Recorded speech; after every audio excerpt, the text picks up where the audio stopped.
Welcome back, my lovely people. Welcome back. Today I have coffee in my tea, my teacup, because fancy. Because sometimes we do need to be fancy. I expected tea because I'm normally drinking tea out of this, but even though I knew that it was coffee, I expected something else. It's like, wait. This is, by the way, from Killstar. Today we are going to talk about mirrors. You guys have been waiting for this, and I, promised that I wanted to talk about this a long time ago. I forgot it. So today we're going to talk about it, and we are in new location, kind of. We have Eddie in the background. We love Eddie. Eddie is here to protect us. We have candles. I just realized I have all my bracelets on this hand. That's how we roll today. So yes, today we are going to dig into the magic of mirrors. How you can do magic with mirrors. I am going to show you guys a magical mirror that I got from my grandmother. It actually have had the darkest energy around it for a long time, but I cleansed it. I conjured. Is that how you call it? Conjured. I don't know why it sounds so wrong, but I cleansed, so it's free. It's, I used oils, I used a lot of magic, so now it's ready to to be used. It's very old, it's very Victorian. I love it, adore it so much. I'm going to show you guys in a second, so stay tuned. But mirror magic can be a great way for you to see yourself better, to give yourself healing energy and love, to heal your higher self, to heal past life, to heal the abandonment when it comes to love, especially if you have Pluto in Scorpio, which more have. You can really heal past life when it comes to mirrors. And you guys know that I healed past life yesterday. I didn't necessarily did it with mirror this time, because I have done that in the past and it did scare me a little bit. But I have done mirror magic after, but not when it comes to past life, because it is something you need to be ready to. It is scary, and I have seen some crazy things, especially with like looking into the mirror and seeing yourself like change, because that you suddenly look like the way that you looked in a past life. It's scary. I did that in the past and it did freak me out a lot. It actually did take me a long time to get over that. I do want to do it again with the knowledge that I have now. You can even use mirrors to see the truth, or to see a situation for how it is. Obviously mirrors are portals, so do this with a clear mind. Don't do this when you're drinking or when you're on drugs or something like that. That's also something I want to explain to people, because I actually spoke with Amanda about this, because she had an experience where she had 2 glasses of wine and she decided to do tarot cards, and right away she experienced this like sickness, like she really got sick, and after that time the cards didn't want to answer her, like they were out of control. So I know a lot of people have this like, oh, it's okay to drink when you do tarot cards, but I will say no, because it's 2 conflicting energies. No, you're not vibing with your normal higher self. You don't need to be drunk to do tarot cards. You don't need to be drunk to do spells or anything. Don't. You need to be sober. Okay? Let's just put that out, because I know that is a huge discussion in the tarot community, that, oh, it's okay to be drunk or to be drugs or to be whatever, because you can connect with something and you can connect with normal. Of course you can. It's just a matter of trusting your abilities. So if you do mirror magic, do not drink. And it is funny with mirrors, because sometimes we do fear looking into a mirror, because that sometimes we fear our own reflection. Sometimes when we look into the mirror we don't like what we see, and I will say that if you are one of the people who do that, it's because that is a lesson. It's like your higher self trying to make you push out this, like, why is it that you are unhappy? Why is it that you are not accepting the person that you are? acceptance is the key to moving on and heal things. Mirror magic, or looking into a mirror, is really there to help you consciously making decisions, or taking action. And your reflection is a product of light, or the absence of light. The warmth or the color of the light, the angles, the way that you tilt your head against shadows can make things look very, very different. It's all about the quality of the mirror and the emotions that you hold within yourself. The beautiful thing with mirrors is that they reflect your energy back to you. So if you consciously, unconsciously look into the mirror and you expect to see something you don't like, you will see something that you don't like. It reflects the truth, or the hidden truth. It reflects the fears. So one thing you can do with mirrors is that you can give yourself energy. And the best way to do this is by gazing into the mirror, almost losing, I don't know if any of you guys have tried that, but if you look into the mirror, you have the sense things get grumsy, or it's things are getting very sharp and around you. It's a very crazy trance state. But when you get to a very comfortable, relaxing state, you need to breathe love into yourself while you're staring at yourself. So you breathe in love and you exhale love into your reflection of yourself, and you receive the love from your reflection every time that you inhale. So you do need to feel the energy growing inside of you, the energy of love. It's almost connecting with your reflection. Again, it is you, but it's also your higher self. Again, the reflection is there to tell you the truth, or to show you what it is that you need to pay attention to in your life. So I'm pretty sure that a lot of you guys are going to look into a mirror and have another mindset than you had before. And obviously, you can also use mirrors for self-love. And I actually, many years ago, I had a psychologist. It wasn't a psychologist, it was more like healing, so like a healer. She told me that I needed to look into the mirror and tell myself you look beautiful, you deserve love, you deserve whatever. I can't remember what it was, but it was cute sentences that I needed to say to myself.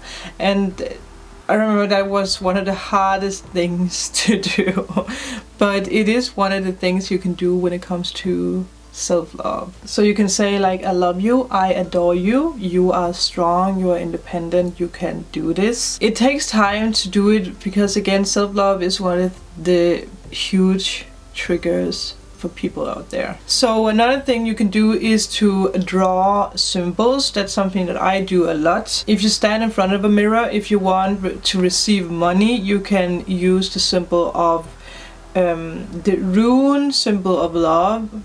If I can find it, I'm going to put it here somewhere on the screen. But I draw that and then I take it into me, like you do with the love reflection. You're giving love to your reflection, and that love is going to get back to you because there's a connection. So you're going to do that when you want to attract money. I am going to post a rune video I did up here, because then it's easier for you guys to see what kind of runes you can you can draw on the mirror, so that you can attract that into your life. And again, this can be love, this can be success, this can be whatever. You can obviously do it with someone's name, but I will say don't do that, because if it's a karmic and you're not aware of that it is a karmic, you don't want to attract a karmic energy into your life. You do want the universe to take care of, or your angels and guides to take care of, who is my soulmate. Obviously you can write soulmate, because that's another energy from someone's name. So if you want to do that, write soulmate, so that you can attract your soulmate into your life. You can obviously draw symbols with your fingers. You can also use oils. I do like to use oils, but again, if it's a quick thing, I do just use my fingers. So now we come to past life, and I know a lot of you guys are, you have been waiting for this, past life. How do I do this? I did this in the past. The thing that you do, or the thing that you can do, you don't have to do it, you can do it in two ways, I would say. But one thing you can do is that you obviously need to do it in a dark room. You need a candle.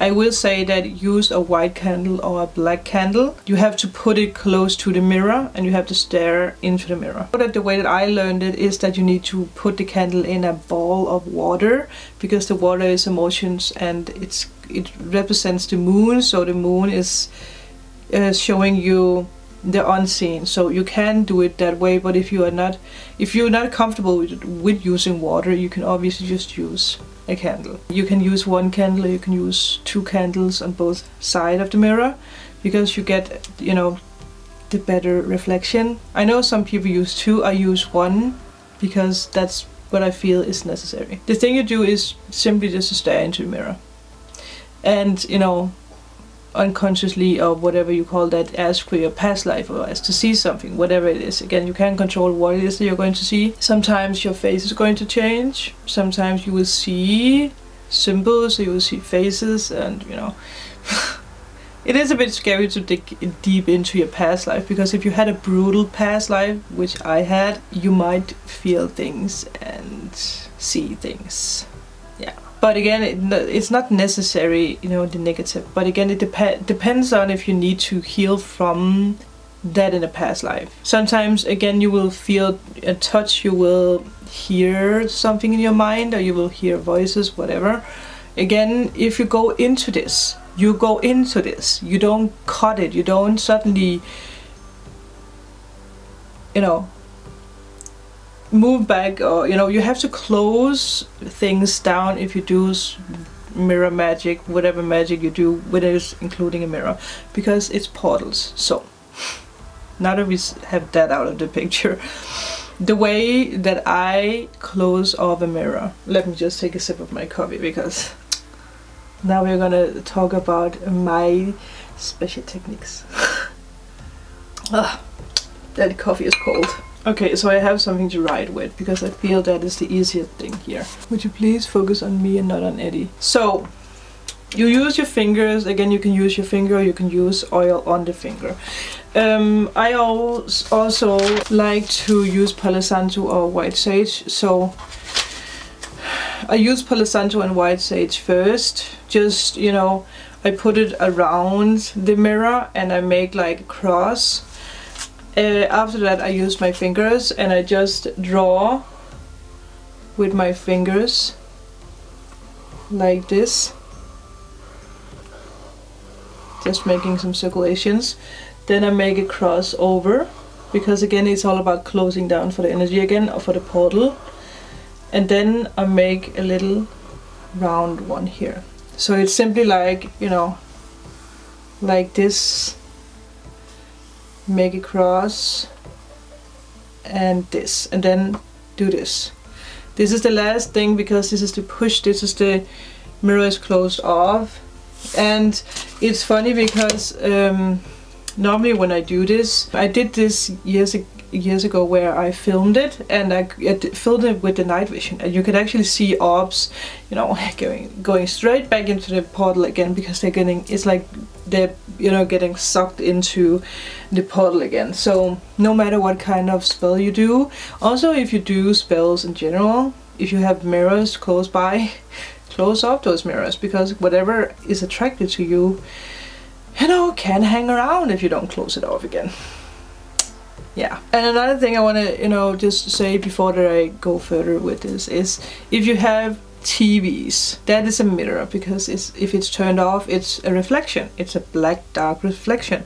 Everything that's black, also computer screens, if it's black, if it's dark, it's a reflection, and the darkness is a little bit more heavy than a mirror, because it's you know, it's more light. But still, I will say it's a good idea to move the mirror so it's not facing you at all, or close it down. Also the TV. But if you can, move it away from where you sleep. I will say don't have TVs where you sleep. No. But if you do have that, and if you can live without it, I will say that put a blanket over, or something that's closing it down. Obviously you can do the thing, so don't panic. But I will say that it depends on what you do with your work. If you watch this, I guess that you do some kind of spiritual work or spells. So yeah. if you have a haunted house, or if you can't sleep at night and you have a TV, you know why. So now that this is out of the way, let's continue. So the next thing is the scrying, and that is what we do with a, you can use it with a mirror, obviously, but I like to do it with TVs because I do see more with it. You can actually buy black mirrors. I do want to do that, but again, it's that kind of energy that you do need to be a little careful with. Yeah, but again, if it's scrying, you can use a normal mirror, or you can use your TV or your computer screen even. But again, dark room, use a candle and look into the screen and just, see what you can see. Sometimes it's numbers, sometimes it's faces, pictures, it's like maybe a house, or it's a spoon, or again, it can be strange things, but you do have to write it down, whatever you see, because that I always do the thing where I Google it after, because it makes sense. Also, if you see colors, if you feel a feeling, so you can Google like dream meaning train, whatever it is that you see, and it will make sense for you. Some people also use like hand mirrors, or they use pocket mirrors for that. I am going to show you guys the mirror that I've been talking about in a sec. So this is the mirror, but it's old, it's magical. But if you do want to see things, you obviously hold it, away from you, and you stare into it when it's dark and when there's candles. I will say one of the things you should do or shouldn't do is to clean it. Don't clean it, because there's always signs for you, and I can already now see like 2 spots, which is so funny. Which actually, like, the first thing that comes to my mind is a butterfly. So that is the magic of doing that kind of work, because you do see things when you're supposed to see things. You can move it around, see if there's things around you. I know, might be scary, but again, with the reflection, you might see something in the mirror. But I'll see if I can show you guys. This is the magical mirror. That mirror that was once very dark. So that is the thing about mirrors. I mean, it is pretty magical. And again, one thing that I really love about this mirror magic is to do this where you send out what you want to return to you. No matter if this is love, or if this is money, or if this is like healing, or looking into the past. But again, do it wisely, because mirrors are portals, so you do need to be a little careful with what it is that you attract into your life. One thing that because I just smelled cigarettes, I smell pipe, which is connected with my grandfather. Pay attention to, and it's funny because it's my grandmother's mirror, pay attention to smells as well, because it's also connected. But I think this is going to be it for the mirror video. I hope you guys learned something new. Let me know what you think about this in the comments below. Also, if you ever tried mirror magic, I would love to know your experience. Pay attention to the mirror. Hello, little mirror. Should we just close down for the mirror? We're closing down for the mirror. But thank you guys for watching. Remember to like and subscribe, and I will see you in my next video. Bye.